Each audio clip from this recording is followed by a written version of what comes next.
credo che sia una giornata storica per Art Voice, perché abbiamo qui la storia della musica italiana. Abbiamo qui Pooh, abbiamo qui Robbie e Red. Noi come Art Voice abbiamo pensato di dedicare loro l'aula più importante, l'aula magna della scuola. E era un doveroso per chi ha scritto, per chi ha fatto la storia della musica italiana.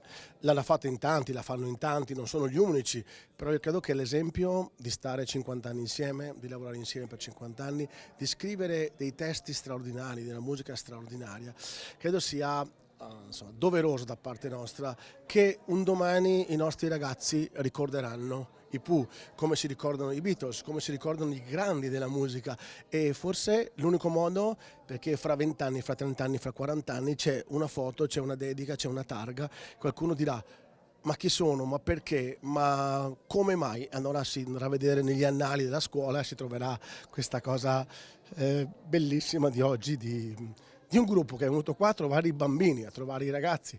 Loro sono stati straordinari con i ragazzi della scuola. E stasera noi faremo un omaggio, faremo il nostro gran concerto finale in Piazza Duomo Castelfranco con la grande orchestra e apriremo con un omaggio ai Pooh. Canteremo Chi fermerà la musica, perché? Perché loro 20 anni fa, 30 anni fa hanno scritto questo testo che più attuale di così non potrebbe essere, Chi fermerà la musica.